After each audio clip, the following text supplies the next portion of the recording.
Movie की शुरुआत में हम यहाँ पर शाओ को देखते हैं जो कि वेडिंग ड्रेस में होती है, लेकिन यहाँ पर वो टेरेस से कूदने की सोच रही थी, लेकिन अचानक से वो होश में आती है और खुद को ही कहने लगती है कि आखिर मैं यहाँ से कूदना क्यों चाहती हूँ।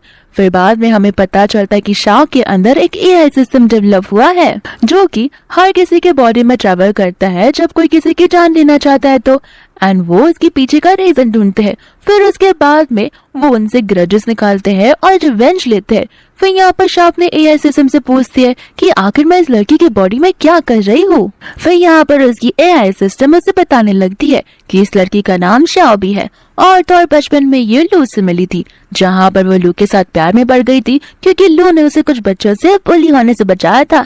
एंड बचपन से लेके बड़े होने तक उसका यही सपना था कि वो लू के साथ शादी करेगी। एंड फाइनली यहाँ पर उसकी लू के साथ में शादी फिक्स हो जाती है, लेकिन यहाँ पर लू जो है शादी का मैरिज सर्टिफिकेट लेने के बाद में उससे डिवोर्स लेने की बातें करने लगता है, यानी कि लू शाओबी से खुश नहीं रहता, जिस वजह से शाओबी का दिल बहुत ज्यादा टूट जाता है और उसे समझ आ जाता है कि मैं इस लाइफ में ना कभी भी इसकी वाइफ बन पाऊंगी और ना ही कभी मुझे ये वेडिंग ड्रेस पहनने का मौका मिलेगा। जहाँ पर उसकी सारी की सारी लाइफ उसने लू को डेडिकेट करी थी, लेकिन अब लू के बिना वो जिंदा भी नहीं रहना चाहती, इसलिए आज यहाँ पर वो टेरेस पे अपनी जान देना चाहती है। और तुम्हारा मिशन यही है कि इसकी लाइफ को एक फुलफिल और हैपनिंग वाली लाइफ बनाना।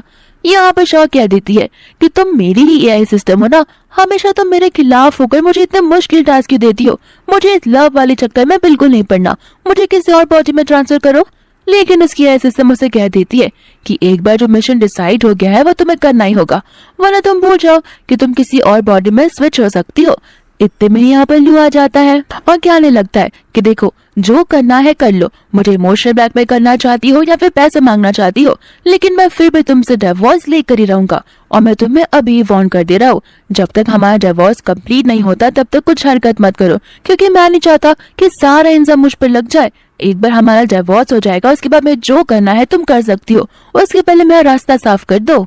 यहाँ पर शाओ उसी पर चिल्लाने वाली थी तो उसकी एआई सिस्टम उसे और डराने लगती है कि बिल्कुल भी कोशिश मत करना यहाँ पर उसे चिल्लाने की, वरना तुम्हारे साथ साथ ये भी बढ़ जाएगा और सारा का सारा प्लॉट बिगड़ जाएगा और हमें इस इंसान को जीवित रखना है। तो फिर यहाँ पर रात के डिनर के लिए वो हाँ कह देती है। तो फिर लू वहाँ से चला जाता है एंड शाओ यहाँ पर डिसाइड कर लेती है कि मैं आज इसे इतना बड़ा सरप्राइज दूंगी कि ये अपने लाइफ टाइम तक इस सरप्राइज को नहीं भूल पाएगा। इसके बाद में शाओ रेडी होने के लिए चली जाती है, जहाँ पर वो अपना फेस मिरर में देखती है और कहने लगती है कि ये लड़की तो इतनी ब्यूटीफुल दिखती है, तो फिर भी क्यों न जाने वो वैसे लड़के के पीछे पड़ चुकी है। आज मैं इस लड़की को बता कर रहूंगी कि ये कितनी ज्यादा अच्छी दिखती है। एंड यहाँ पर शाओ बहुत ब्यूटीफुली रेडी हो जाती है एंड यहाँ पर वो इवेंट शुरू हो जाता है जहाँ पर सभी लोग आपस में बात कर रहे होते हैं। फिर एंट्री हो जाती है हमारी शाओ की, जहाँ पर सभी लोगों की नजर शाओ पे पड़ जाती है और यहाँ पर सभी लोग शाओ की तारीफ करने लगते हैं। दोस्तों यहाँ पर शाओ वायोलिन प्ले करने वाली थी, लेकिन यहाँ पर वो अपना ट्रैम्पोलिन लेकर आ जाती है।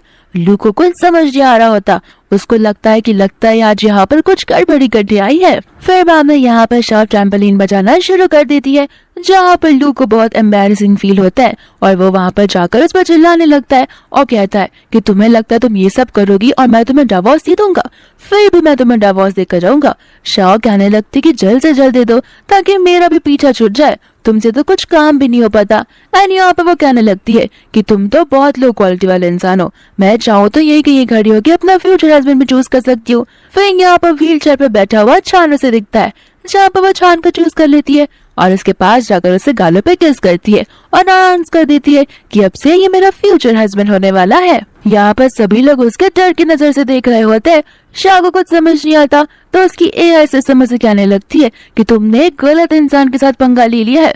भले ये व्हील चेयर पे बैठा हो तुम्हें लग रहा होगा कि ये बहुत सॉफ्ट हार्टेड है, लेकिन ऐसा बिल्कुल भी नहीं है। फिर हमें यहाँ पर पास का सीन दिखाया जाता है जहाँ पे अपने हाथों से छान गन से किसी को मार डालता है। इसके बाद में हम एक बच्चे को देखते हैं जो कि एकदम गरीब होता है और उसके बाकी के जो बच्चे होते हैं वो उसे टॉर्चर कर रहे होते हैं और उसका मजाक करवा रहे होते हैं। एंड ये बच्चा कोई और नहीं बल्कि छान ही होता है, जहाँ पर वो लोग उसे बुली कर रहे होते हैं। लेकिन इतने में कोई वहाँ पर आता है जो छान को अडॉप्ट कर लेता है और उसे लेकर अपने घर चला जाता है। फिर शाओ को लगता है कि उसने अपने खुद के पैरों पे कुल्हाड़ी मार ली है और यहाँ पर से वो ऊपर उठने लगती है, तो फिर छान उसका हाथ पकड़कर उसे रोकने लगता है और छान कहने लगता है कि तुम क्या यहाँ पे मेरा मजाक उड़ाने आई हो। तो फिर शाओ कहता है कि मुझे माफ कर देना, मुझसे गलती हो गई। इतने में ही लू यहाँ पर आता है और शाह पर चिल्लाने लगता है कि तुम्हें जरा सा दिमाग भी है या फिर नहीं।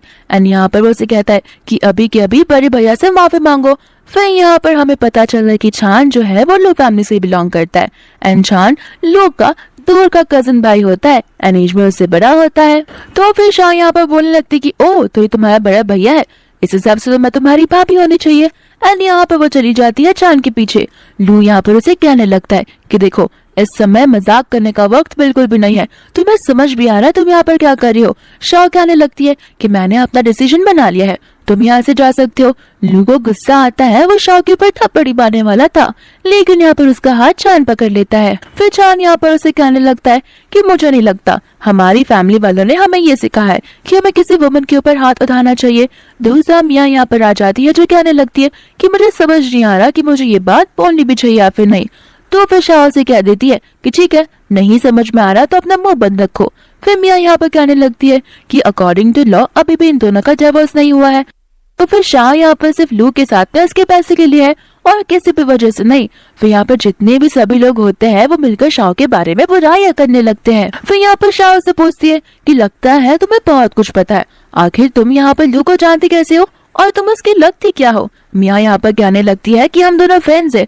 तो फिर शाह बोलती है ओह अभी मैं समझू, लगता है तुम उसकी सीक्रेट लवर हो और यहाँ पर तुम्हें अलग कर दिया गया था, जहाँ पर तुम जानबूझ के मेरे बारे में उल्टा सीधा कह रही हो ताकि उसकी नजरों में तुम अच्छी बन सको, और फिर बाद में वो तुम्हें कन्फेस कर दिया अपना प्यार। तभी मैं सोचू कि लू यहाँ पर मुझसे डिवोर्स लेना क्यों चाह रहा है, दाल में मुझे पहले से कुछ काला लग रहा था। तो फिर लू यहाँ पर कह देता है कि तुम्हें मेरे बैटरे में टांग लगाने की कोई जरूरत नहीं है, तुम सिर्फ अपना काम करो और जितना कहा गया है उतना ही काम करो। फिर यहाँ पर शाह कहती थी चान से कि सॉरी मैं तुम्हारी वाइफ नहीं बन सकती क्योंकि मेरे हस्बैंड अभी भी मुझे डिवोर्स देने के लिए रेडी नहीं है, थोड़ा और समय लगेगा तो तुम्हें वेट करना पड़ेगा। फिर यहाँ पर लू से कहता है कि चलो हम घर चलते हैं, लेकिन शाह यहाँ पर मना कर देती है। लू कहता है कि मेरे घर नहीं चलोगी तो कहाँ पर रहोगी। शाह कह देती है कि तुम जो सोच रहे हो वहीं पर। फिर यहाँ पर वो चान की ओर देखती है, चान उसे गला पकड़ कर कहता है कि खबरदार अगर मेरे साथ मस्ती करने की कोशिश की तो। शाह कहती कि नहीं, मैं तो तुमसे सचमुच प्यार करती हूँ। फिर यहाँ पर चान उसे लेकर चलने के लिए कहता है। इसके बाद में शाह होती है पार्किंग लॉट में चान के साथ में, जहाँ पर शाह बहुत खुश होती है कि अब तो मेरा लू से पीछा छूट चुका है और मैं अपनी एक न्यू लाइफ शुरू करने वाली हूँ। यहाँ पर चान उसे कहने लगता है कि लगता है तुम कुछ ज्यादा ही खुश हो रही हो, और शाह कहती है कि हाँ, और इस खुशी के चक्कर में शाह यहाँ पर चान का व्हील चेयर छोड़ देती है।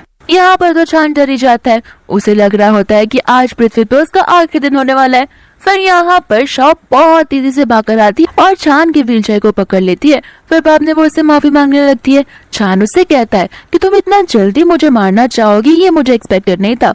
शाह कहते कि नहीं नहीं, मुझे एक्साइटमेंट में गलती से हाथ छूट गया, वरना मैं तुम्हें क्यों मारना चाहूंगी क्योंकि तुम्हें तो मुझे फ्यूचर में सपोर्ट करने वाले हो। इतना बोलकर वो लोग वहाँ से जाने लगते हैं। लेकिन दोस्तों यहाँ पर उनके पीछे कई सारे गुंडे आ रहे होते हैं, बट जैसे वो यहाँ पर आते हैं चान अपनी व्हीलचेयर से उठ जाता है और उन सभी को मारने लगता है। फिर यहाँ पर तो वो उसे पैरों पर खड़ा देखकर खुद ही शॉक हो जाती है। दूसरा यहाँ पर चान शाह से कहता है कि तुम जाओ और जाकर कार में मेरा वेट करो। फिर यहाँ पर वो सभी के साथ में लड़ाई करना शुरू कर देता है, जो कि चान को पीछे से मारने वाला था। इतने में यहाँ पर शाह आ जाती है जो उस गुंडे को मार देती है और उसे कहने लगती है कि अगर तुम्हें लगता है कि मैं बाकी लड़कियों जैसे डेलिकेट हूँ और एकदम परियों जैसे रहते तो बिल्कुल नहीं, मैं तुम्हारे जैसे भी फाइट कर सकती हूँ। फिर यहाँ पर चान और शाह मिलकर सभी गुंडों के साथ में फाइटिंग करने लगते हैं, जहाँ पर सभी के सभी गुंडे वहाँ से भागना शुरू कर देते हैं। फिर यहाँ पर चान उसे कहने लगता है कि तुम्हारी ये पर्सनालिटी तो देखकर मुझे ऐसा लग रहा है कि धीरे धीरे मैं तुम्हें बहुत इंटरेस्टेड हो रहा हूँ। यहाँ पर शाह से कह देती है कि सिर्फ इंटरेस्टेड नहीं, तुम मेरे साथ प्यार में भी पड़ सकते हो क्योंकि एक न एक दिन हमें प्यार में आना ही होगा। तो वो यहाँ पर धीरे धीरे वो उसके पास में आने लगता है, जहाँ पर वो उसे वार्निंग कर देता है कि मैं तुम्हें अभी ही वार्न कर रहा हूँ, अगर तुम मुझे छोड़ कर गई तो तुम देख लेना, या फिर तुमने मुझसे कुछ झूठ बोला या फिर तुम मुझे किसी रीजन की वजह से अप्रोच कर रही हो तो फिर तुम देखना तुम्हारी लाइफ बहुत माइजरेबल हो जाएगी। शाह यहाँ पर कहने लगती है कि आखिर मैं तुम्हें क्यों छोड़कर जाऊंगी, इसकी चिंता तुम मत करो। पर इसके बाद में वो व्हीलचेयर पर बैठ जाता है तो शाह उसकी डेस्टिनेशन तक उसे छोड़ आती है। तो उससे वो जा रही होती है तो सोच रही थी कि मैं कितनी मुश्किल से एक वुल्फ के डेन से बाहर निकली थी और अब सीधा मैंने शेर के मुंह में ही हाथ डाल दिया है। उसकी एआई सिस्टम उससे माफी मांगने लगती है और कहते कि मुझे तुम्हें सारी इन्फॉर्मेशन पहले देनी चाहिए थी, मुझे माफ कर दो। शाह यहाँ पर कहती कोई बात नहीं, लेकिन मैं तुम्हें तो बिल्कुल भी नहीं छोड़ूंगी। इसके बाद में यहाँ पर जैसी वो गेट के अंदर जाती है, वहाँ पर होती है मिया कि देखो तो कौन आया यहाँ पर, मिसेस छान आई है। और वो उसे कहने लगती है कि क्यों, छान ने तुम्हें रिजेक्ट कर लिया ना, तुम्हें क्यों बड़ा लग रहा था कि चांद तुम्हारे पीछे पागल हो जाएगा और तुम्हारे साथ शादी करने के लिए हाँ बोल देगा। अपनी खुद की बेइज्जती करवाकर तुम्हें कैसा फील हो रहा है? इसके लिए लगता है तुम वापस से लू के पास में आ गई हो। तुम्हें बता देती हूँ कि मैं चाइना यहाँ पर स्पेशली सिर्फ और सिर्फ लू के लिए आई हूँ, और लू सिर्फ मेरे साथ रहना चाहता है, तुम तो खाली एक सब्स्टिट्यूट हो। यहाँ पर वो कहने लगती है कि अगर तुम मुझे मारना चाहती हो तो तुम मुझे मार सकती हो। तो फिर मिया से कहती है कि तुम्हें क्या लगता है लू मेरे पर विश्वास करेगा या फिर तुम्हारे ऊपर? एंड यहाँ पर मिया खुद को ही थप्पड़ मारकर चिल्लाने लगती है। एंड इसके बाद में यहाँ पर लू आ जाता है, जहाँ पर वो शाह से कहता है कि क्या तुमने इसे मारा? शाह कहते कि नहीं। लू कहने लगता है तुम जबान के साथ साथ हाथ भी चलाने लगी हो, तुम्हारी हिम्मत कैसी हुई मियाँ को थप्पड़ मारने की? मियाँ यहाँ पर कहने लगती है कि कोई बात नहीं, शाह को कुछ मत कहो, ये सब मेरी गलती है, मुझे चाइना वापस आना ही नहीं चाहिए था, मुझे तुम माफ कर दो, मुझे हमेशा हमेशा के लिए यूएस में ही रहना चाहिए था। शाह यहाँ पर कहने लगती है कि तुम तो आंसू गिराने की बड़े अच्छे से एक्टिंग कर लेती हो, कितना रियल लग रहा है। लू यहाँ पर उसे चिल्लाने लगता है कि एक तो तुमने उसे मारा है, बेचारी रो रही है, ऊपर से सिंपैथी दिखाने की बजाय तुम उस पर चिल्ला रही हो। इतने में यहाँ पर जानना चाहता है, जो कहने लगता है कि आखिर यहाँ पर चल क्या रहा है। हाँ, यहाँ पर शाह उसे कहने लगती है कि तुम तो कुछ ज्यादा लेट हो गए हो, थोड़ी देर पहले आए होते तो तुम्हें बहुत अच्छा ड्रामा देखने को मिलता। फिर शाह यहाँ पर मिया से कहती है कि तुम्हें क्या लगता है कि हम यहाँ पर अभी भी ओल्डन जमाने में रह रहे हैं? अभी तो 21st सेंचुरी चल रही है, न जाने तुम कौन सी दुनिया में रह रही हो। और तो और मैं तुम्हें एक चीज बताना चाहती हूँ कि मुझे लगता था कि तुम बहुत स्मार्ट हो, लेकिन नहीं, तुम तो बिल्कुल स्मार्ट नहीं हो। तुम वहाँ पर देख रही हो सीसीटीवी लगा हुआ है, अभी के अभी हम यहाँ पर चेक कर सकते हैं, तो फिर सबके सामने सबूत हो जाएगा कि मैंने तुम्हें मारा है या फिर खुद ब खुद तुम्हारे हाथ है तुम्हें मारा है। यहाँ पर बाद में मियाँ डरने लगती है, जहाँ पर शाह गुस्से में आकर लू को ही मार देती है। लू से मारने तो आता है, लेकिन छान यहाँ पर शाह को अपने पास ग्रैब कर लेता है। लू यहाँ पर कहने लगता है कि देख रहे हो, मैं इसे कितनी बार माफ किए जा रहा हूँ, लेकिन ये बार बार मुझसे पंगा लेने की कोशिश कर रही है, और अब तो इसने मेरे पर हाथ भी उठा दिया। तो फिर शाह कह देती है कि उससे क्या कंप्लेन कर रहे हो? कंप्लेन करनी है तो मुझसे करो, मैंने तुम्हें थप्पड़ मारा है और थप्पड़ तो तुम डिजर्व करते ही हो। और रही मियाँ की बात, तो अभी की चलो सीसीटीवी फुटेज चेक कर लेते हैं, वहाँ पर सब कुछ सामने आ जाएगा कि किसने किसको मारा है। यहाँ पर बाद में मियाँ कहने लगती कि जाने दो रू, मुझे सीसीटीवी फुटेज चेक नहीं करवाना, मैं यहाँ पर सिर्फ तुम्हारे लिए आई हूँ और मुझे ये सारी चीजें प्रूव करने की जरूरत नहीं है। शाह यहाँ पर उन दोनों को देखकर कहने लगती है कि अगर ये सारी हरकतें करनी है तो क्यों ना रूम में जाके करो तुम ये सब, ये ओपन स्पेस में रोमांस करना अच्छी बात नहीं है। फिर यहाँ पर मियाँ गुस्सा हो जाती है, शाह उसे कहने लगती है कि देखो तुम दोनों को डाइवोर्स ही चाहिए ना, मैं डाइवोर्स दे दूंगी, लेकिन 3 सेकंड के अंदर अंदर दूर हटो और मुझे अंदर जाने दो, मुझे बहुत गर्मी हो रही है। फिर यहाँ से वो सभी लोग अंदर चले जाते हैं। इसके बाद में यहाँ पर शाह अंदर बैठकर कैलकुलेट कर रही होती है। यहाँ पर लू जो होता है वो डाइवोर्स पेपर रख देता है। शाह यहाँ पर फिर भी कैलकुलेशन कर रही होती है। लू से पूछने लगता है कि डाइवोर्स पेपर सामने है, सिग्नेचर करो। शाह कहते हैं कि 2 मिनट रुको, तुम्हें क्या लगता है डिवोर्स देना इतनी आसान बात है? मैं यहाँ पर कैलकुलेट कर रही हूँ कि मेरा कितना लॉस होगा या कितना प्रॉफिट होगा। फिर यहाँ पर वो दिन गिनती है, मंथ गिनती है, साथ ही साथ में मिनट और सेकंड्स भी। फिर उसे कहने लगते हैं कि 60 मिलियन, ये सारी चीजों का 60 मिलियन होता है। एंड यहाँ पर वो उसे 60 मिलियन पे करने के लिए कहती है। मियाँ तो इतना बड़ा अमाउंट सुनकर शॉक ही हो जाती है, लेकिन यहाँ पर लू कहता है कि ठीक है, ये 60 मिलियन का चेक लो और हम दोनों की लाइफ से हमेशा हमेशा के लिए चली जाओ। एंड यहाँ पर बाद में वो चेक लेकर खुशी खुशी जाने लगती है।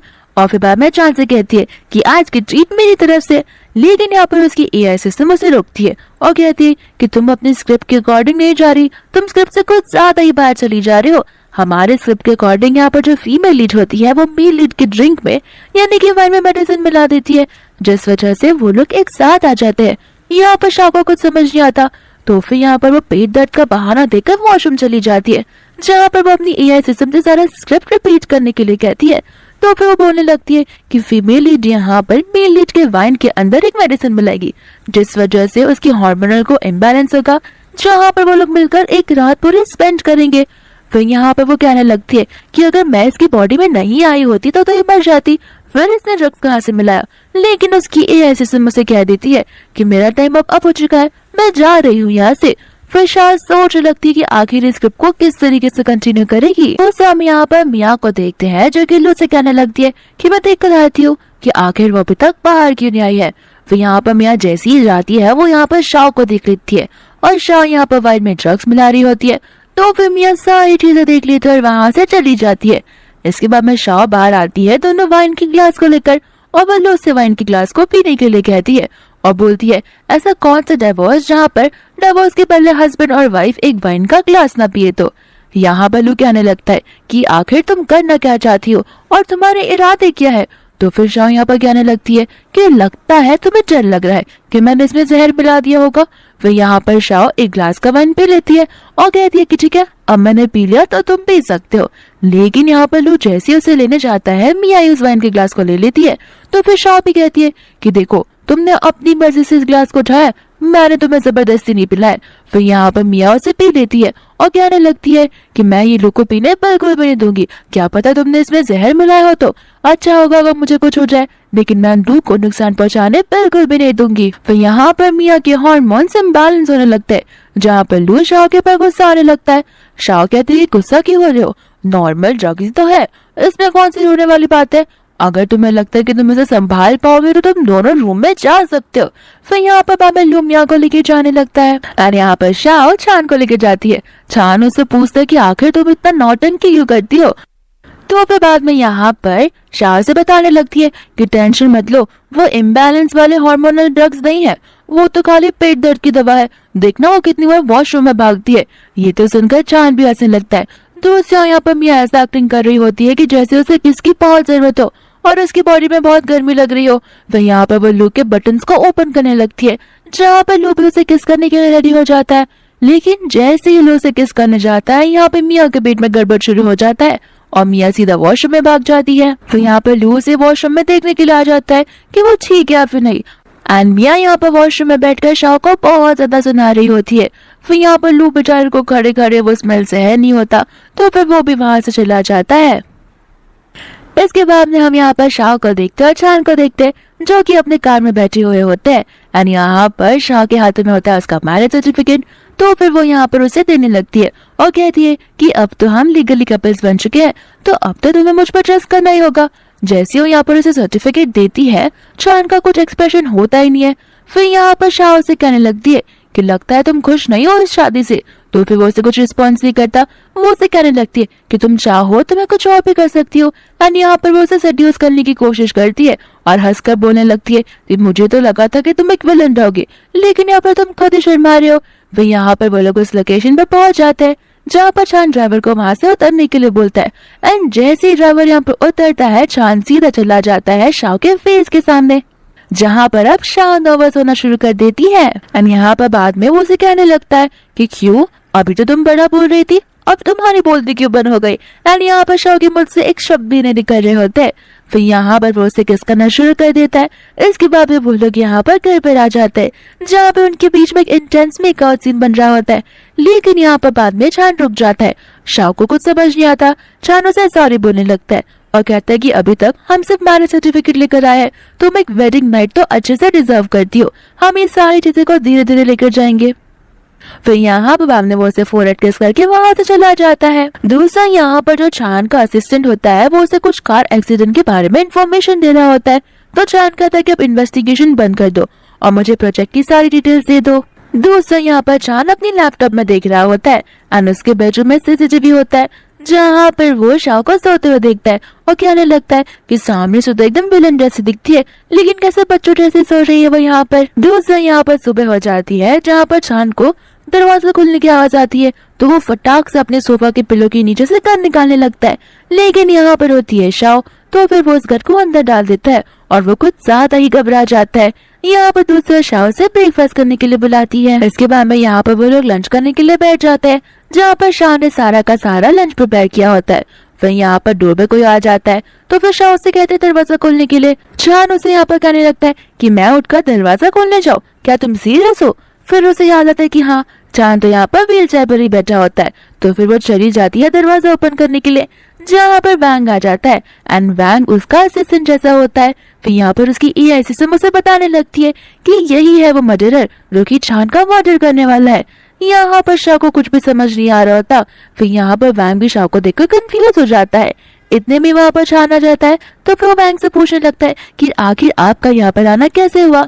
वैंग यहाँ पर कहने लगता है कि मुझे मास्टर ने यहाँ पर भेजा है आपके लिए स्पेशली पंपकिन सूप लेकर, और आपका पैर कैसा है। चान यहाँ पर कहने लगता है कि मेरे पैर में ना कोई इम्प्रूवमेंट है ना कोई खराबी, ये तो वैसा का वैसा ही है। यहाँ पर जैसे वो सूप देता है तो फिर वो सूप ले लेती है शाओ। इसके बाद में यहाँ पर शाओ बहुत ज्यादा ओवरथिंक कर रही होती है, तो फिर चान उसे कहता है कि जो है वो तुम बोल सकती हो। शाओ यहाँ पर उसे कहने लगती है कि जैसे मैंने दरवाजा खोला वो यहाँ पर हर एक चीज को देखकर नोटिस करने लगा। ऐसा लग रहा था कि जैसे उसे किसी को सारी चीजें इन्फॉर्म करनी हो। फिर यहाँ पर वो उसे कहती है कि देखो मैं किसी पर शक नहीं कर रही, लेकिन कभी तुम्हें ऐसा महसूस हुआ है कि कोई तुम्हें हार्म करने की कोशिश कर रहा है। फिर यहाँ पर शाओ का गला वो गुस्से में आकर पकड़ लेता है, जहाँ पर शाओ को गुस्सा आता है और कहती लगती है वो कि जो करना है करो, मरना भी है तो अकेली मरना, यहाँ पे मैं तुम्हारी फिक्र कर रही हूँ और तुम उल्टा मुझ पर ही शक कर रहे हो। फिर यहाँ से शाओ जाने लगती है। चान उसे रोकते हुए सॉरी भी कहता है, लेकिन शाओ कह देती है कि ये सेकंड टाइम तुम ऐसा कर रहे हो, अब तुम मुझे भूल ही जाना। इतना बोलकर वो वहाँ से चली जाती है। दूसरी ओर हम चान को देखते हैं जो कि अपने इन्वेस्टिगेटर के साथ में मिला हुआ होता है। यहाँ पे वो इन्वेस्टिगेटर उसे बताने लगता है कि मुझे हाईली डाउट है कि जो कार एक्सीडेंट हुआ था वो लू ने करवाया था। चान को यहाँ पर कुछ यकीन नहीं होता, तो फिर वो उसे सारे डॉक्यूमेंट्स और प्रूफ देने लगता है। फिर वो उसे पैसे दे देता है। दूसरा यहाँ पर वो क्लब में बैठकर ड्रिंक कर रहा होता है, जहाँ पर उसे अपनी बचपन की यादें भी याद आ रही होती है, जहाँ पर सभी के सभी बच्चे उसे बुली कर रहे होते हैं। एंड इस चक्कर में वो कुछ ज्यादा ही ड्रिंक कर लेता है। दूसरे यहाँ पर आधी रात को उसके दरवाजे पर कोई आ जाता है, तो फिर शान नींद में उठकर चली जाती है दरवाजा ओपन करने के लिए। एंड यहाँ पर कोई और नहीं बल्कि उसका असिस्टेंट और चान होता है। असिस्टेंट कहने लगता है कि बॉस ने कुछ ज्यादा ही ड्रिंक कर लिया है। फिर शाह यहाँ पर उसे उठाकर अपने रूम में लेकर चली जाती है, जहाँ पर वो उसे हगी किया जा रहा था और उसे छोड़ने का नाम तक नहीं ले रहा था। शाह उसे कहने लगती तुम मुझे छोड़ोगे तो मैं तुम्हारे लिए कुछ लेकर आऊंगी, लेकिन अब वो कहते कि मुझे भूख नहीं लगी है। फिर बाद में यहाँ पर दोनों एक दूसरे को हक करते हुए सो जाते हैं। और यहाँ पर बीच में चांद की नींद खुलती है, जहाँ पर चांद कहने लगता है कि लगता है मैं शाह के ऊपर ट्रस्ट कर सकता हूँ, क्योंकि मुझे पूरी दुनिया में सिर्फ और सिर्फ ये अकेली ट्रस्टेबल पर्सन लगती है। इसके बाद में नेक्स्ट मॉर्निंग आ जाती है, जहाँ पर वो जैसे ही सुबह उठती है उसके हाथ पेन करने लगते हैं। तो उसकी असिस्टेंट मुझे कहने लगती है कि अगर 70 kg का आदमी तुम्हारे हाथ पर सर रखकर सोएगा तो तुम्हारा हाथ पेन करेगा ही, लेकिन हाँ तुम आज का मिशन भूलना मत। एंड यहाँ पर आज के मिशन में शाह किडनैप होने वाली थी। शाह कहने लगती है कि मैं भी देखती हूँ कि मैं कैसे किडनैप होती हूँ, मैं यहाँ पर पूरा दिन ऐसे घर में बैठे बैठे सोती रहूंगी। दूसरा हम यहाँ पर मिया को देखते हैं, जो कि किसी को कॉल लगाकर कह रही होती है कि तुमने अपना काम शुरू किया है नहीं, अच्छे से काम को खत्म करना, अगर बीच में कोई भी बाधा आई तो याद रखना तुम्हारे पैसे मैं डिडक्ट कर दूंगी। फिर इसके बाद में शाह रास्ते पर घूम रही होती है ताकि वो किडनैपर आए और उसे किडनैप करे। फिर फाइनली यहाँ पर किडनैपर आ जाता है, जो कि शाह के नाक के बदले उसके सर के ऊपर फिर लगाता है। तो शाह खुद के हाथ से उस हैंकरचीफ को नीचे अपने नाक की ओर करते हुए बेहोश होने का नाटक करती है। इसके बाद वो सोचने लगती है कि मुझे घसीट कर लेकर जाएगा तो मेरे कपड़े गंदे हो जाएंगे, तो फिर वो खुद ब खुद अपने पैर धीरे धीरे चलाने लगती है। इसके बाद में वो उसे वैन में लेकर वहां से चला जाता है। दूसरा हम यहाँ पर देखते हैं चांद को, जो कि एक प्रेस कॉन्फ्रेंस में होता है। एंड यहाँ पर उसे कॉल आ जाता है उसके असिस्टेंट का, जो उसे सब कुछ बताने लगता है। यहाँ पर वो अपने व्हीलचेयर से खड़ा ही होने वाला था, लेकिन वो वापस से उधर बैठ जाता है और कहता है कि कुछ भी करो उसके लोकेशन का पता लगाओ। दूसरा यहाँ पर गुंडा होता है, जो कि शाह को डराने की कोशिश कर रहा था और कह रहा था कि तुम्हें पता भी है कि हमें तुम्हें किडनैप क्यों किया है। शाह कहती है कोई बात नहीं, अपने आप को इतना मेहनत करने की जरूरत नहीं है, मुझे सब कुछ पता है। यहाँ पर गुंडा कहने लगता है कि देखता हूँ मैं भी कि तुम यहाँ से कैसे बचकर जाती हो, क्योंकि हमारे बॉस ने हमसे कहा है अगर हमें अच्छे पैसे चाहिए तो फिर हमें तुम्हें सबक सिखाना ही होगा। शाह यहाँ पर फिर बाद में हंसने लगती है। इसके बाद में यहाँ पर मिया आ जाती है, जो कहने लगती है कि तुम्हें पूरी चाल नहीं पता है मेरी अभी तक मैं क्या करने वाली हूँ। यहाँ पर शाह हंसते हंसते उसे कहती है कि क्यों अब तुम्हें वॉशरूम नहीं भागना क्या। मिया को गुस्सा आता है और वो उसे कह देता है कि अभी के अभी इसके मुंह पर टेप बांध दो और मुझे भी अच्छे से रेडी कर देना, ताकि अगर लू बचाने को आए तो सारा ब्लेम हम यहाँ पर डाल देंगे शाह के ऊपर, फिर लू को उसके खिलाफ और भी बुरा लगने लगेगा। एंड यहाँ पर वो मुझे छुड़ाकर बचाकर ले चला जाएगा। दूसरा यहाँ पर बीच में गुंडा खड़ा होता है, तो उसके बाजू में शाह और एक बाजू में मिया, दोनों के मुंह पर पट्टी बंदी होती है, दोनों के हाथ भी बंधे होते हैं। एंड यहाँ पर लू उसे बचाने के लिए आ जाता है। जहाँ पर बेचारी मियाँ रो रो कर उसे अपने आप को बचाने के लिए कह रही थी। यहाँ पर वो गुंडा कहने लगता है कि तुम अपने फर्स्ट लव को चूज करना चाहोगे या फिर अपनी फर्स्ट वाइफ को, दोनों को तुम नहीं बचा सकते, तुम्हारे पास बस एक ही चॉइस है। यहाँ पर शाह कहने लगती है कि इसे बचा लो और वो इशारा करने लगती है मियाँ की तरफ। यहाँ पर बाद में लू कंफ्यूज हो रहा होता है कि आखिर तुम करना क्या चाहती हो। यहाँ पर बाद में मियाँ रो रो कर कहने लगती है कि मैं तो बस रास्ते से जा रही थी और पीछे से कोई आया और मुझे किडनैप करके यहाँ पर लेकर आया। फिर मेरी नींद खुली तो मैंने यहाँ पर देखा शाह को, जहाँ पर वो मुझे कह रही थी कि देखना लू को आने दो और वो मुझे ही बचाएगा। ये गुंडा भी यहाँ पर शाह के साथ बचा हुआ है, प्लीज मुझे बचा लो। फिर यहाँ पर वो रोने का नाटक करने लगती है एंड लू यहाँ पर गुंडे से कह देता है कि हाँ मैं यहाँ पर मियाँ को चूज करूंगा, मियाँ को यहाँ से मैं बचा कर लेकर जाऊंगा। फिर यहाँ पर दूसरी शाह सोच रही होती है कि हाँ जल्दी से इसे यहाँ पर से लेकर जाओ, कितना नाटक करती है। यहाँ पर गुंडा तो शाह को धक्का दे देता है। इतने में यहाँ पर चांद आ जाता है जो व्हील जैसे भाग कर यहाँ पर शाह को पकड़ लेता है एंड उसे पकड़ के चक्कर में यहाँ पर उसकी नीज में सचमुच चोट लग जाती है। फिर एआई सिस्टम यहाँ पर चांद को स्कैन करती है, जहाँ से उसे पता चलता है कि चांद की नीज में कुछ ज्यादा प्रॉब्लम आ चुकी है और अब वो यहाँ पर खड़ा नहीं हो सकता, उसे जल्द से जल्द हमें हॉस्पिटल लेकर जाना होगा। फिर यहाँ पर शाह उसे उठाकर व्हीलचेयर पे बैठाती है। इतनी देर में यहाँ पर मियाँ आ जाती है जो उससे माफी मांगने लगती है। यहाँ पर बाद में शाह चली जाती है मियाँ के पास में और चाहती सीधा उसे थप्पड़ मार देती है और कहने लगती है कि मैं तुमसे कितनी बार कहा है कि जो करना है मेरे साथ करो, मेरे आसपास के लोगों को हार्म मत पहुंचाओ। यहाँ पर मियाँ फिर भी नाटक कर रही थी तो फिर यहाँ पर लू आता है। शाह यहाँ पर लू को भी धक्का मार देती है और मियाँ से कहने लगती है कि अभी अगर तुमने सारी चीजें बंद नहीं की तो फिर याद रखना। साथ ही साथ यहाँ पर मियाँ का हाथ भी मरोड़ने लगती है। यहाँ पर लू उस पर चिल्लाने लगता है और उसके पास आ रहा था। शाह यहाँ पर उसे कह देती है कि एक कदम और यहाँ पे आगे बढ़े तो फिर याद रखना तुम्हारी होने वाली वाइफ का हाथ भी जाएगा, साथ साथ गला भी। फिर यहाँ पर वो मियाँ से कहने लगती है कि खुद ही अपने आप को किडनैप करवाती हो और सारा नाम मुझ पर डालती हो, फिर ऐसा एक्ट करती हो कि जैसे खुद को पता ही ना हो। तुम यहाँ पर विक्टिम कार्ड क्यों हमेशा प्ले करती हो। लू यहाँ पर उसे गुस्सा आने लगता है तो फिर शाह यहाँ पर उसे कहने लगती है कि लगता है तुम्हें तुम्हारी होने वाली फर्स्ट लव पर कुछ ज्यादा ही भरोसा है, रुको मैं अभी तुम्हें एक गिफ्ट देना चाहती हूँ। फिर यहाँ पर वो उसे एक फोन पास करती है जिसमें मियाँ के फोटोज होते हैं एंड मियाँ यहाँ पर किसी और लड़की के साथ में नाइट स्पेंड कर रही होती है। ये सारी चीजें यहाँ पर लू देखकर शॉक हो जाता है और शाह से कहती है कि तुम इतने बड़े इंसान हो, तुम ये सारी चीजें इन्वेस्टिगेट आराम से कर सकते हो और अगर तुम्हें लग रहा होगा कि झूठ है तो जाकर अपने असिस्टेंट से कह देना कि सब कुछ इन्वेस्टिगेट करे, सब कुछ साफ साफ तुम्हारे सामने आ जाएगा। इसके बाद में यहाँ पर शाह उसकी बाजू में बैठी होती है तो फिर चांद कहने लगता है कि इतना ध्यान रखने की जरूरत नहीं है। शाह कहते कि नहीं जरूरत तो बिल्कुल है, क्योंकि यहाँ पर सबसे पहले तुम्हारा कार एक्सीडेंट हुआ था, तुम्हारा पैर ठीक ही होने लगा था, उसके बाद में मेरी वजह से तुम्हारे पैर पे वापस चोट लग गई, अब तो तुम कुछ भी नहीं कर सकते हो। तो फिर चांद कहते कि ठीक है मुझे पानी पीना है एंड यहाँ पर वो उसे पानी देती है तो फिर चांद बोलता है कि कुछ ज्यादा ही गर्म है तो फिर शाह से थोड़ा ठंडा पानी देती है तो चांद बोलता है पानी पीने का मूड चला गया, अब मुझे कुछ खाना है। यहाँ पर शाह से कह देती है कि फिलहाल अभी तक तुम्हारे पैर ही टूटे हैं, तुम क्या चाहते हो कि मैं तुम्हारा सर भी फोड़ दूं। यहाँ पर उसके बाद में वो हंसने लगता है और चुपचाप पानी पी लेता है। शाह यहाँ से जाने लगती है तो चांद नाटक करने लगता है कि जैसे उसका पैर पीठ और हाथ सब कुछ दुख रहा हो और यहाँ पर बाद में शाह टेंशन में आ जाती है, जहाँ पर शाह की एआई सिस्टम से कहने लगती है कि झूठ बोल रहा हो तुमसे, उसका हाथ पैर कुछ नहीं दुख रहा, उसे सिर्फ और सिर्फ तुमसे किस चाहिए। यहाँ पर शाह से पूछते कि तुमने मुझसे झूठ कहा। चांद कहते कि नहीं मैं तुमसे क्यों झूठ कहूंगा, सचमुच मेरा हाथ पैर और पेट सब कुछ दुख रहा है। यहाँ पर शाह उसके ऊपर बैठती है और कहने लगती है कि सब समझ रही हूँ मैं, तुम्हें तो बस एक किस चाहिए एंड यहाँ पर वो उसे किस कर देती है। इसके बाद में हम यहाँ पर देखते हैं हॉस्पिटल का सीन, जहाँ पर होती है मियाँ और तरलू। लू यहाँ से जा रहा होता है तो फिर मियाँ यहाँ पर उसे पकड़कर कहने लगती है कि प्लीज तुम मुझ पर विश्वास करो, जो तुमने फोटोज देखे हैं उसमें मैं सच पूछ रही हूँ।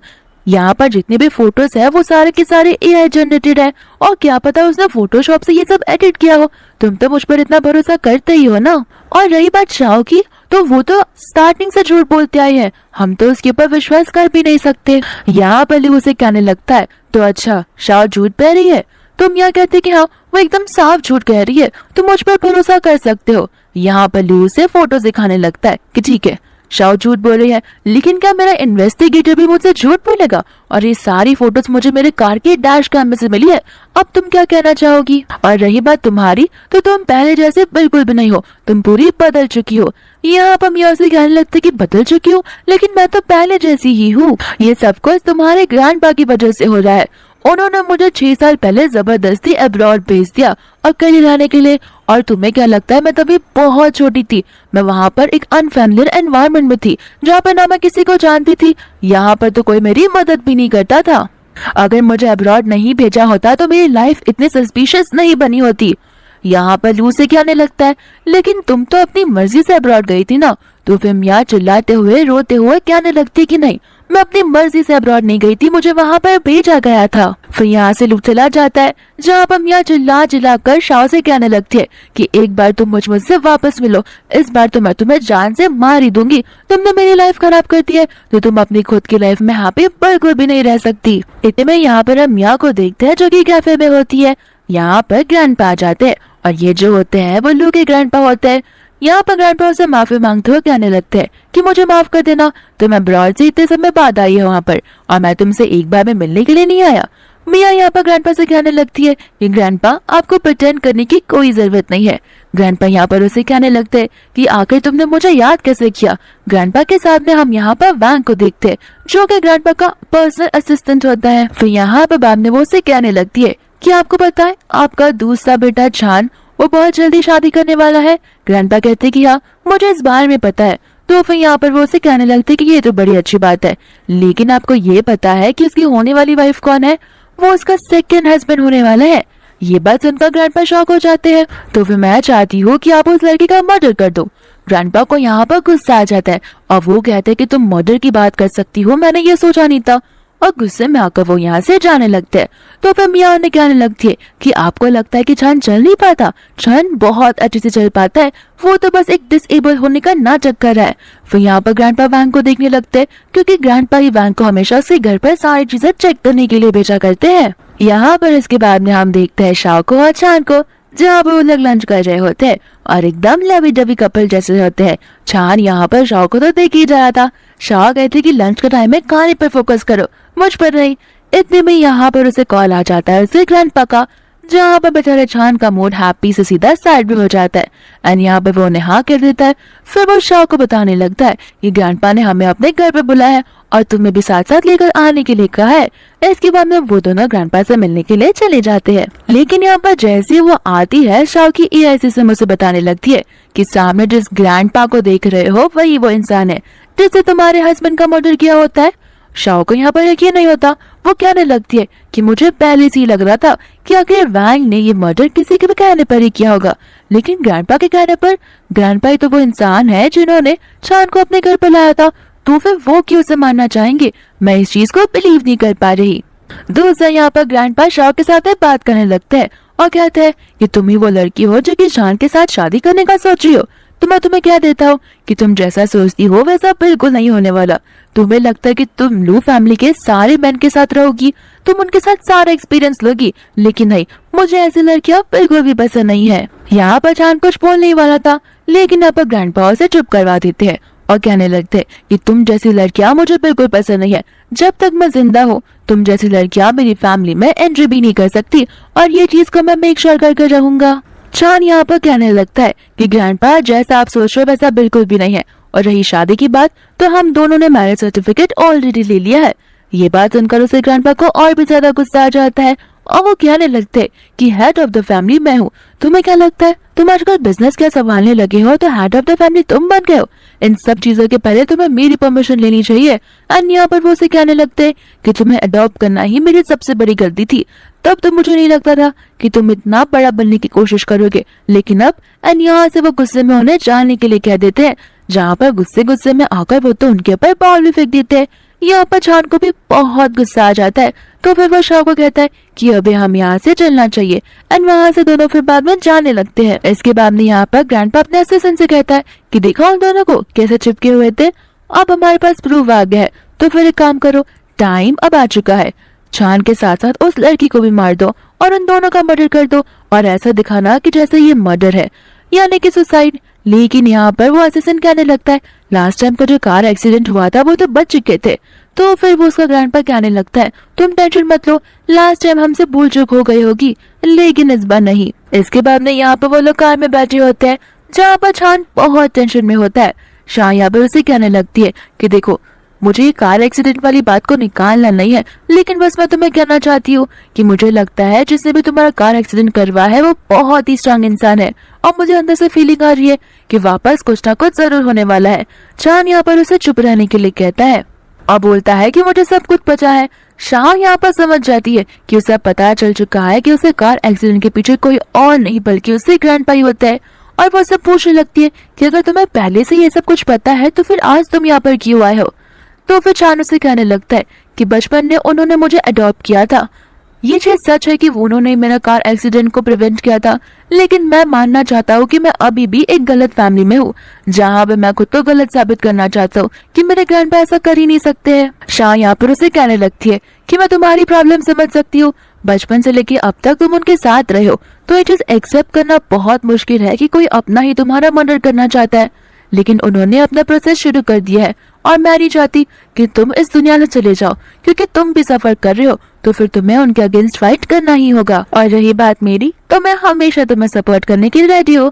पर यहाँ पर चांद को वो कंसोल करने लगती है, लेकिन अचानक से यहाँ पर ड्राइवर बड़ी तेजी से ब्रेक मारता है और वो कहने लगता है कि आसपास कई सारी कार्स आ गई है जिन्होंने हमें कैप्चर कर लिया है और यहाँ से भागने का कोई रास्ता मुझे नहीं दिख रहा। चांद उसे कह देता है कि तुम ड्राइवर के साथ अंदर ही बैठी रहो और जैसे ही रास्ता मिले ड्राइवर को ड्राइव करने के लिए कहना और सीधा घर की ओर निकल जाना।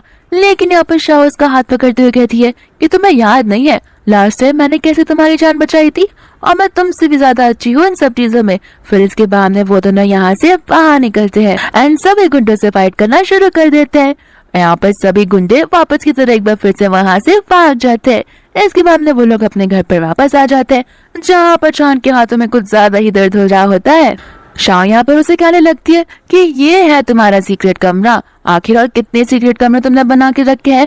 तो फिर चांद उसे कहने लगता है कि उस कार इंसिडेंट से मैं सब कुछ सीख चुका हूँ कि मेरे दुश्मन कई ज्यादा हो सकते हैं, तो मुझे एक सीक्रेट प्लेस तो चाहिए ना छुपने के लिए। शाह यहाँ पर उसे कपड़े उतारने के लिए कहती है, तो चांद उसे पूरी नजरों से देखने लगता है। शाह कहती है कि मेडिसिन लगाने के लिए कपड़े उतारने के लिए कह रही हो। फिर वो मेडिसिन बॉक्स लेने के लिए चली जाती है। इसके बाद में यहाँ पर वो उसे शर्टलेस देखती है, जहाँ पर वो उसकी बॉडी की ओर देखती रहती है। फिर जैसे वो वहाँ पर बैठती है, चांद उसे पूछने लगता है कि तुम्हारा क्या कहना है। शाह बोलती है किस बारे में। चांद कहता है कि मेरी बॉडी के बारे में। शाह कहते है कि चुप रहो, ये एक सीरियस सिचुएशन है। फिर चांद से कहते है कि तुमने तो मुझे फर्स्ट एड दिया ही नहीं। एंड यहाँ पर बाद में वो अपना फर्स्ट एड किस लेने लगता है। फिर बाद में वो लोग साथ में बैठ जाते हैं, जहाँ पर वो लोग एकदम डीप टॉक्स कर रहे होते हैं। एंड यहाँ पर चांद अपनी प्रीवियस लाइफ के बारे में उसे बताने लगता है, जहाँ पर वो कहता है कि मैं इकलौता था, मेरे मॉम डैड इस दुनिया में नहीं थे और मैं इतना गरीब हुआ करता था कि मुझे ट्रैश कैन में से निकालकर चीजों को खाना पड़ता था, और यहाँ पे सभी अमीर बच्चों के लोग मुझे बुली किया करते थे। लेकिन मेरे ग्रैंडपा ही थे जिन्होंने मुझे अपने घर लाया और मुझे सेवा की और मुझे सारी चीजें प्रोवाइड की। तो फिर वो मुझे ऐसा करेंगे मुझे अभी तक एक्सेप्ट नहीं हो रहा है। यहाँ पर वो उसे कहने लगती कि टेंशन मत लो, अब मैं आ चुकी हूँ ना, तो जब तक मैं जिंदा हूँ मैं तुम्हें सपोर्ट करती रहूंगी। चांद यहाँ पर हंसते हुए उसके हाथों पर किस करता है, जहाँ पर उसके हाथों में वो हर बार किस करता है क्योंकि वहां पर एक दिल होता है। और उससे वो कहने लगता है कि नेक्स्ट लाइफ में भी अगर तुम वापस से बॉर्न होगी तो फिर मैं चाहता हूँ कि यही दिल तुम्हारे इसी हाथों में हो, ताकि मैं तुम्हें पहचान लूँ और एक बार फिर से हम हस्बैंड वाइफ बन जाए। यहाँ पर शाह मन में बोलने लगती है कि मैं तो खाली मिशन कंप्लीट करना आई हूँ, मिशन जैसे ही खत्म हो जाएगा ये बॉडी खुद ब खुद शायद से गायब हो जाएगी, और नेक्स्ट लाइफ में तो क्या मैं कोई भी 7 जन्मों के बाद भी से नहीं मिल पाऊंगी। इसके बाद में यहाँ पर वो लोग डोर ओपन की आवाज सुनने लगते हैं। फिर वो लोग बाहर चले जाते हैं, जहाँ पर उसका ग्रैंडपा आया होता है वैन के साथ में और एक और मास्क वाले इंसान के साथ में, जहाँ पर उसके ग्रैंडपा समझ जाते हैं कि चांद सब कुछ समझ चुका है और चांद उसे कहने लगता है कि टेंशन मत लीजिए, मैं आपकी चाल को बहुत पहले से ही जानता हूँ, और रही ग्रैंडपा और एक ग्रैंडसन के बीच का लव, तो मैं तो उसमें यकीन बिल्कुल नहीं करता। फिर यहाँ पर वो ग्रैंडपा वाइन की ओर इशारा करते हैं, जहाँ पर वह वाइन के ग्लास को निकालता है और उसके अंदर वाइन डालने लगता है। और यहाँ पर ग्रैंडपा चांद से कहने लगते हैं कि तुम जैसे लोगों से मैं बहुत डरता हूँ, क्योंकि मैं तुम्हें सारी चीजें प्रोवाइड की और मैं तुम्हें अपना प्रोटेक्शन बनाना चाहता था, लेकिन मुझे समझ आने लगा था कि तुम मुझे प्रोटेक्ट नहीं बल्कि एक दिन सचमुच मार दोगी, जिस वजह से या तो मैं तुम्हारे हाथों मर जाऊँ या फिर मैं तुम्हें खुद ब खुद ही मार दूं। अच्छा होता अगर मैंने तुम्हें उस सड़क से नहीं उठाया होता और तुम्हें वहीं पर मरने दिया होता। चांद यहाँ पर कहने लगता है कि लगता है आपको मुझको लेकर कुछ ज्यादा ही मिसअंडरस्टैंडिंग है। ग्रैंडपा यहाँ पर कहने लगते हैं कि मैं तुम्हें एक और मौका दे रहा हूँ, ये दोनों ग्लास की वाइन देख रहे हो, इनमें से एक के अंदर पॉइजन है, तुम और तुम्हारी वाइफ एक एक गिलास उठाकर पियोगे। तुम में से जो भी बच जाएगा वो जिंदा रह जाएगा, और मैं प्रॉमिस करता हूँ कि मैं तुम में से जिंदा रहने वाले की लाइफ में कभी भी दखल अंदाजी नहीं करूंगा। चान यहाँ पर कहने लगता है कि ये सारी चीजें आपकी और मेरे बीच में, हम यहाँ पर मेरी वाइफ शाह को बीच में नहीं ला सकते। ग्रैंडपा यहाँ पर कहने लगते हैं कि मैंने किसी को ऑलरेडी प्रॉमिस कर दिया इस चीज के बारे में, और मैं अपनी बातों से पीछे बिल्कुल नहीं हटता। और याद रखना, मेरे पर कोई ट्रिक आजमाने की कोशिश बिल्कुल मत करना, वरना दोनों के दोनों मारे जाओगे। दूसरा शाह यहाँ पर अपनी एआई सिस्टम से पूछने लगती है, जरा इन दोनों ग्लासेस को स्कैन करना और मुझे बताना कि किसमें पॉइजन है। यहाँ पर उसकी एआई सिस्टम उसे बताने लगती है कि ये ओल्ड मैन तो तुमसे झूठ कह रहा है, एक ग्लास में नहीं बल्कि दोनों ही ग्लास में पॉइजन है। शाह यहाँ पर कहने लगती है कि मुझे पहले से ही पता था, ये ओल्ड मैन ऐसा इंसान है जहाँ पर वो छोटे से चूहे को भी नहीं छोड़ सकता। शाह यहाँ पर अपनी एआई सिस्टम से पूछती है कि क्या ऐसा कोई एंटीडोट है, तो एआई सिस्टम कहती है कि नहीं, इस प्लेनेट के ह्यूमंस के लिए बिल्कुल भी नहीं है, लेकिन तुम्हारे लिए है। अगर तुम यहाँ पर मर जाओगी तो तुम अपने स्पेस रिसर्च में वापस जा सकती हो और दूसरी बॉडी में ट्रांसफर हो सकती हो। यहाँ पर चान उस वाइन को लेने तो जाता है, लेकिन शाह बीच में आकर दोनों वाइन को पी लेती है। इसके बाद में यहाँ पर वो बेहोश हो जाती है, जहाँ पर चान अपने ग्रैंडपा से एंटीडोट मांगने लगता है, लेकिन ग्रैंडपा उसे साफ साफ मना कर देते हैं और कहते हैं कि एंटीडोट, तुम्हें क्यों लगता है कि मैं इसकी जान बचाना चाहूंगा? मर रही है तो मरने दो। देखा, एक बार फिर से मैंने तुम्हें ये प्रूव कर दिया है कि बचपन से लेके तुम कितने भी बड़े या बूढ़े क्यों ना आ जाओ, तुम तुम्हारी लाइफ में अकेले ही रहोगे और तुम्हें प्यार करने वाला कोई भी इस दुनिया में नहीं रहने वाला। इतने में यहाँ पर कई सारे गार्ड्स आ जाते हैं जो कि चान के साइड से होते हैं, और यहाँ पर वो वैंग और ग्रैंडपा उन सभी लोगों को पकड़ कर रख देते हैं। यहाँ पर वो उसे कहने लगता है कि मैं तुम्हें अभी के अभी हॉस्पिटल लेकर जाऊंगा, लेकिन यहाँ पर शाह की आंखें बंद हो जाती है एंड वो वहीं के वहीं मर जाती है, जहाँ पर उसका ट्रांसफर उसके स्पेस रिसर्च वाले सेंटर में हो जाता है। तो फिर यहाँ पर वो अपनी एआई सिस्टम कैट को कहने लगती है कि ठीक है, अब मुझे इस बॉडी में वापस डाल दो, क्योंकि पॉइजन तो उतर ही गया होगा ना। वो कैट कहने लगती कि नहीं, लगता है तुमने आगे की स्क्रिप्ट को पढ़ा ही नहीं है।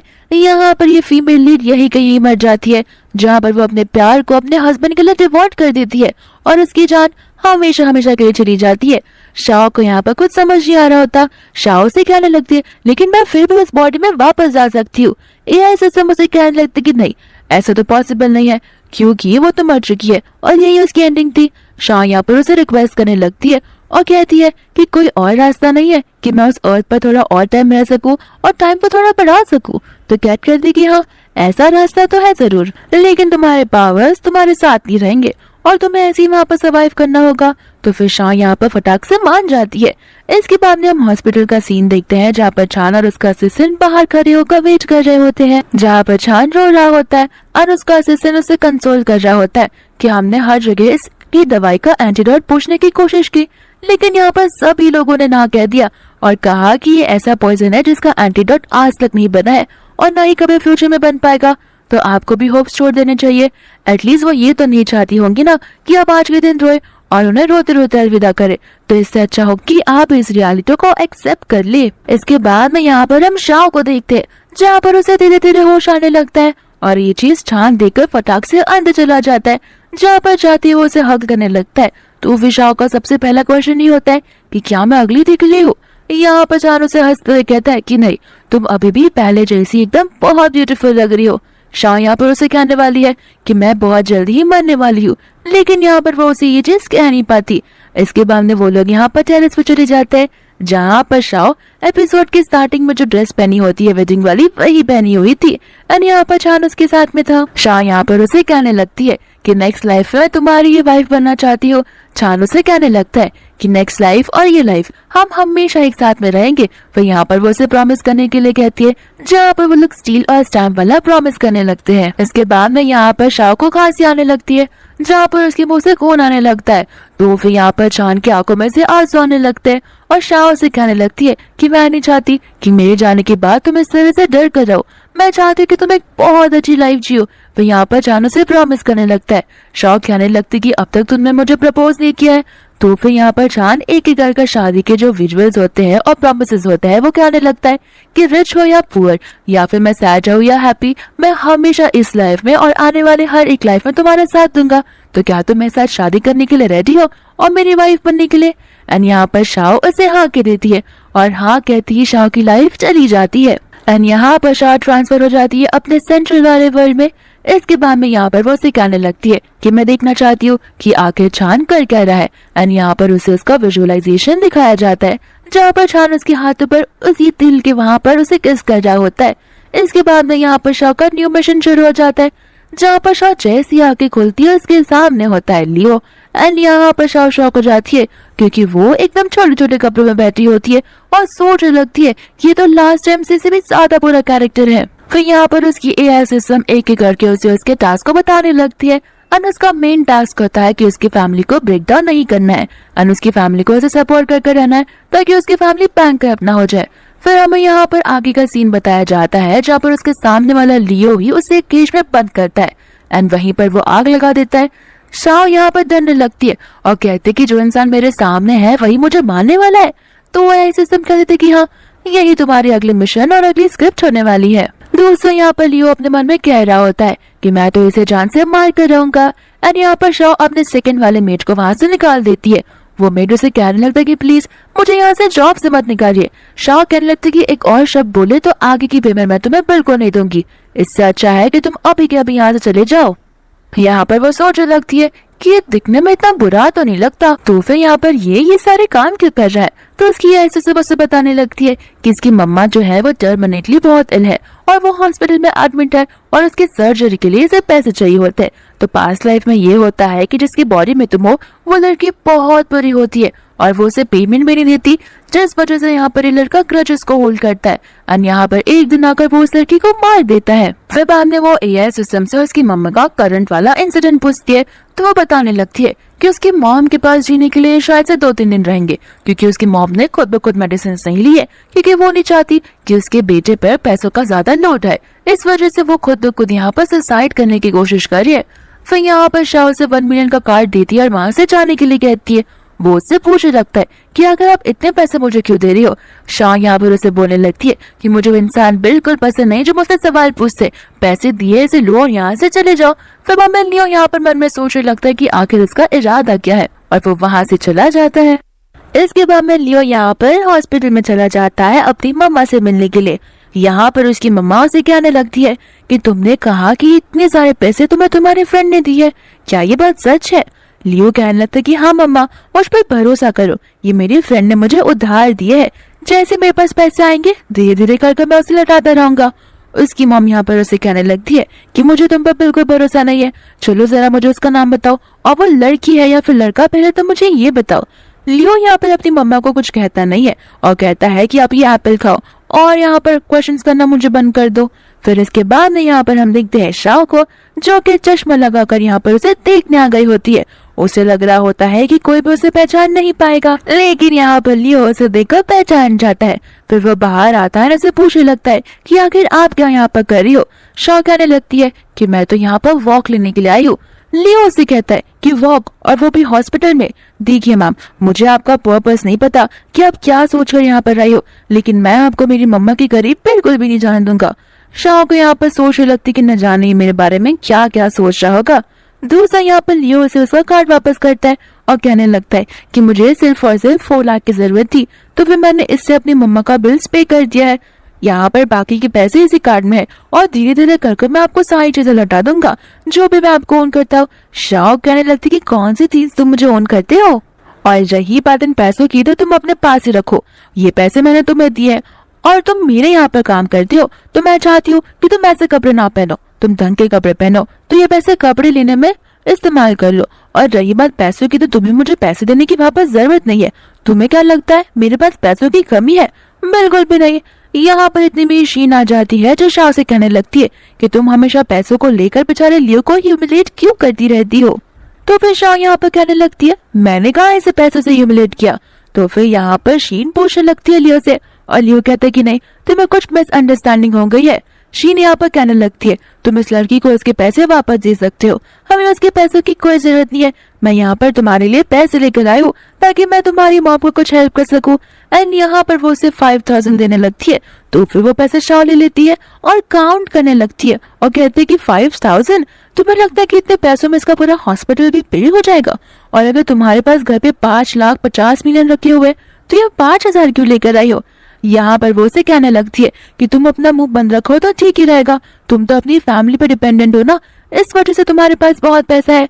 शाह यहाँ पर शीन को फायर बैक करती है और कहने लगती कि हाँ सही कहा, मेरी फैमिली बहुत अमीर है इसलिए मेरे पास पैसा है, लेकिन तुम्हारा क्या, तुम तो गरीब नहीं हो, तुम्हारे हाथों में मैं एक अच्छा सा डायमंड का ब्रेसलेट देख सकती हूँ, वो कुछ 20 मिलियन से कम का नहीं होगा, क्यों ना तुम इसे बेच दो और सारे के बिल के पैसे वापस ला दो। तो फिर शीन बोलने लगती है कि झूठ बोलना बंद करो, ये तो बस एक मामूली ब्रेसलेट है।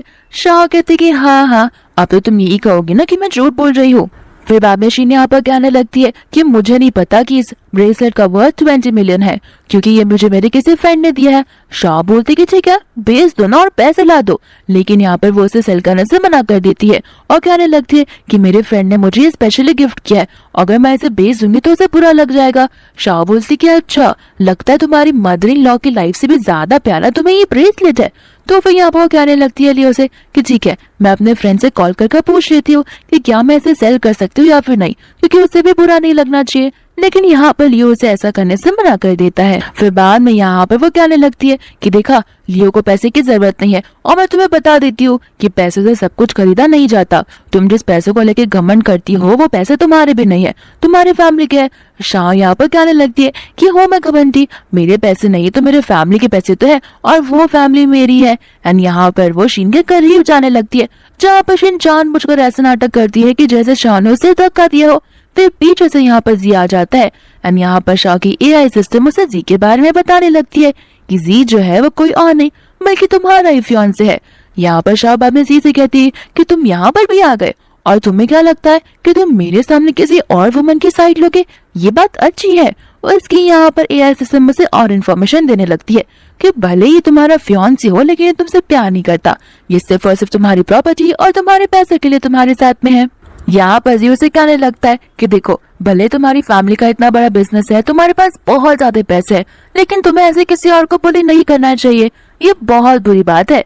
शाह यहाँ पर उसे कहने लगती है कि अब तुम मुझे सिखाओगे कि मुझे कैसे बिहेव करना है। और रही बात मेरे बिहेवियर की, तो फिर मैं यहाँ पर इसके हाथों में एक ब्रेसलेट देख रही हूँ, जो ब्रेसलेट मुझे मेरे डैड ने मेरे बर्थडे पर गिफ्ट किया था, तो ये ब्रेसलेट इसके हाथों में क्या कर जाए। जी यहाँ पर उसे कहने लगता है कि मुझे क्या पता, हो सकता है इसका ब्रेसलेट फेक हो।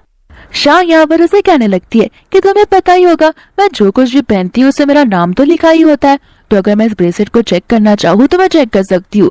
और मैंने कहीं तो सुना है कि तुम दोनों पहले से एक दूसरे को जानते हो। जी यहाँ पर कहने लगता है कि मुझे नहीं पता कि ये सारे रूमर्स तुम्हें कौन फैला रहा है, क्योंकि मैं इसे नहीं जानता, मैं तो अभी अभी इसे देख रहा हूँ। यहाँ पर बाद में शीन कहने लगती है कि मुझे माफ कर देना, ये एक फेक ब्रेसलेट है जो मैंने खुद ब खुद लिया है। तो फिर शाह यहाँ पर कहने लगती है कि फेक हो जाए रियल, मैं नहीं चाहती कि तुम वो दिखने वाली सेम चीज पहना जो मेरे पास है, क्योंकि मुझे बहुत ह्यूमिलेटिंग फील होता है। यहाँ पर वो अपने घर पर बैठकर लियो की ओर देखकर सोच रही होती है कि अब तो मैंने इसकी मम्मा की हेल्प कर दी है, तो क्या अभी भी ये मुझे मारना चाहता है। वो इसकी ऐसे से बोलती कि नहीं, इसका जो हार्ट रेट है वो 70% ड्रॉप हो गया, तो चांसेस बहुत कम है। शाह यहाँ पर लियो से कह देती है कि अब से तुम्हें काम पर आने की जरूरत नहीं है, तुम यहाँ से जा सकते हो। लेकिन लियो कहता है कि नहीं, तुमने मुझे मेरी मम्मा का हॉस्पिटल बिल पे करने में हेल्प की है, तो फिर मैं 1 मंथ तक यहाँ पर तुम्हारा काम करते रहूंगा। इसके बाद में यहाँ पर वो अकेली बैठी होती है और सोचने लगती है कि भले उसने हॉस्पिटल का बिल पे कर दिया हो, लेकिन अभी भी उसकी मम्मा को मेडिसिन की जरूरत है, तो इसमें बहुत ज्यादा पैसे लग जाएंगे। अगर मैं उसे पैसे दूंगी तो वो एक्सेप्ट नहीं करेगा। तो वो अपनी एएसएम से कहती है और पूछने लगती है कि जरा मुझे बताना ऐसे मैं क्या करूँ जो ये पैसों को एक्सेप्ट कर ले। फिर यहाँ पर उसकी एआई उसे बताने कि देखो, लियो जो है वो एकदम हाई स्टैंडर्ड वाला लड़का है, तो फिर क्यों ना तुम उससे काम करवाओ और उसके बदले में उसे पैसे दो, तो फिर वो उन पैसों को एक्सेप्ट कर लेगा। लेकिन तुम फ्री में उसे पैसे दोगे तो वो चीज वो बिल्कुल भी नहीं एक्सेप्ट करने वाला है। इसके बाद में यहाँ पर शाह उसे अपने कमरे में बुलाती है और उसे एक बुक रीड करने के लिए कहती है और कहती है कि अगर इस बुक को तुम रीड करोगे तो फिर मैं तुम्हें 50,000 रुपीज दूंगी। यहाँ पर बाद में लियो इस बुक को रीड करना शुरू कर देता है, जहाँ पे वो बुक जो होती है वो एकदम एरोटिक वाली बुक होती है, जिसमें बहुत फैंटेसाइजिंग वाली चीजें लिखी होती है। एंड यहाँ पर वो सारी चीजें सुनते सुनते बहुत ज्यादा परेशान हो जाती है, तो फिर वो वहाँ से उसे भेज देती है। इसके बाद में यहाँ पर नेक्स्ट डे आ जाता है, जहाँ पर वो उसे केक खाने के लिए बोलती है, तो फिर वो उसकी उंगलियों से उस केक को लिक कर देता है। एंड यहाँ पर वो खड़ा होकर उसे किस भी कर देता है। फिर उसे कॉल आ जाता है डीसी का, तो फिर यहाँ पर वो उसे 1 दिन की छुट्टी मांगकर दूसरी ओर चला जाता है, जहाँ पर कई सारे गुंडे डेजी का पीछा कर रहे होते हैं। फिर यहाँ पर वो उन गुंडों के साथ लड़ने झगड़ने लगता है। यहाँ पर हमें शीन दिखती है और हमें पता चलता है कि ये सारी चाल शीन की ही होती है। दूसरा यहाँ पर आ जाती है शाओ, जो कि यहाँ पर एकदम पहले की तरीके से वहाँ पर लियो को बचाती है, जिस तरीके से उसने चान को उस गुंडे से बचाया था। फिर यहाँ पर वो सभी गुंडों को मारने लगती है। इतने में यहाँ पर आ जाती है शीन, जो कि उसे माफी मांगने लगती है। शाओ यहाँ पर पूछती है कि क्यों, तुम्हें नहीं पता कि इन गुंडों को किसने यहाँ पर भेजा है? शीन कहने लगती है कि बिन मतलब का मुझ पर इल्जाम लगाना बंद कर दो। शाओ कहते हैं कि बहुत जल्दी तुम्हें सब कुछ पता चल जाएगा। इसके बाद में शाओ और लियो यहाँ पर घर पर होते हैं। तो फिर यहाँ पर लियो से कमरे में आ जाता है और कहता है कि मुझे तुम्हारे साथ यहाँ पर सुनना है। फिर वो उसे किस करने लगता है। नेक्स्ट मॉर्निंग हम यहाँ पर देखते हैं शीन को और दर्जी को, जहाँ पर शीन उसे कह रही होती है कि कब तुम उस लड़की से शादी करोगे, प्रॉपर्टी को हड़पोगे। जी यहाँ पर कहने लगता है कि टेंशन मत लो, बहुत जल्दी मैं इस मिशन पर काबिल हो जाऊंगा। इसके बाद में यहाँ पर वो घर पर जाता है तो फिर वो शाओ को और लियो को साथ में लंच करते हुए देखता है। और यहाँ पर वो उसे कहने लगता है कि तुम मुझे बिट्रे कर रही हो। शाओ यहाँ पर उसे कहने लगती है कौन सा बिट्रेयल, तुम तो मेरे बस फियांसे हो और ज्यादा कुछ भी नहीं। यहाँ पर वो जो है वो लियो को डॉग बुला लेता है। शाओ को गुस्सा आता है। शाओ यहाँ पर जी को थप्पड़ मार देती है। एंड कुछ ही देर में यहाँ पर शाओ के मामा डैडा आ जाते हैं, जहाँ पर वो अपने मॉम डैड को कहने लगती है कि ये मैनेजर कुछ ज्यादा ही काम कर रहा है। फिर उसके मॉम डैड यहाँ पर उस मैनेजर जी को चिल्लाने लगते हैं। शीन और जी यहाँ पर खड़े होकर प्लानिंग कर रहे होते हैं कि किस तरीके से वो लोग उनकी प्रॉपर्टी को हड़पेंगे। तो फिर यहाँ पर शीन से कहने लगती है कि क्यों ना हम उन दोनों को एक ही रूम में डाल दे और रिपोर्टर्स को बुला दे। लेकिन यहाँ पर सीन बहुत जल्दी से स्किप हो जाता है, जहाँ पर उस रूम में उन दोनों के बदले यहाँ पर जी और शीन ही होते हैं और सभी रिपोर्टर्स यहाँ पर उनकी फोटोज खींचने लगते हैं। इसके बाद में लियो और तो शाओ घर पर चले जाते हैं, जहाँ पर लियो से अपनी फीलिंग्स कन्फेस करने लगता है और कहता है कि मैं लाइफ टाइम तुम्हारे साथ रहना चाहता हूँ। शाओ कहते हैं कि तुम्हें समझ में भी आ रहा है तुम क्या कह रहे हो। लियो कहता है कि हाँ, मुझे पहले लगता था कि तुम बहुत घमंडी रूड रहोगी और अपने पैसों का दिखावा करोगी, लेकिन तुम ऐसे बिल्कुल भी नहीं हो। तुम हर अलग वे में मेरी हेल्प करना चाहती थी और तुम बहुत अच्छी इंसान हो। इसके बाद में हम यहाँ पर बहुत स्पाइस्ड अप वाला सीन देखते हैं, जहाँ पर वो लोग एक नाइट साथ में स्पेंड करते हैं। इसके बाद में मॉर्निंग हो जाती है, जहाँ पर शाओ वेट कर रही होती है कि लियो उसे आई लव यू बोलेगा, लेकिन वो उसे कहता ही नहीं। तो शाओ कहते कि छोड़ो जाने दो। एंड यहाँ पर लियो उसे किस कर देता है। शाम के टाइम यहाँ पर शाओ कहीं तो जा रही होती है, तो फिर वहाँ पर जी आ जाता है, चूंकि उसके ऊपर कांच का ग्लास फेंक कर मारने वाला था। लेकिन यहाँ पर लियो बीच में आ जाता है, जहाँ पर वो उसे लग जाता है। एंड यहाँ पर लियो की जान धीरे धीरे जाने लगती है, जहाँ पर शाओ चिल्ला चिल्ला कर रोने लगती है और उसे समझ में आ जाता है कि ये उसकी सेकेंड लाइफ है, यानी कि सेकेंड जन्म, जहाँ पर लियो कोई और नहीं बल्कि चान का दूसरा रूप ही होता है। फिर यहाँ पर वो उसे एंटीडोट दे देती है, लेकिन उसकी एआई सिस्टम उसे पहले से ही वार्न कर देती है कि अगर तुम इसकी जान बचाओगी तो फिर तुम अपने वापस रिसर्च सेंटर में आ जाओगी, जहाँ पर तुम्हारा नेक्स्ट मिशन शुरू हो जाएगा। तो फिर यहाँ पर शाओ उस रिस्क को ले लेती है और उसे एंटीडोट दे देती है, जहाँ पर वो धीरे धीरे होश में आने तो लगता है, लेकिन शाओ यहाँ से गायब हो जाती है। फिर यहाँ पर हमें हमारी बहुत सैड सी एंडिंग दिखती है, जहाँ पर हम लियो कहे या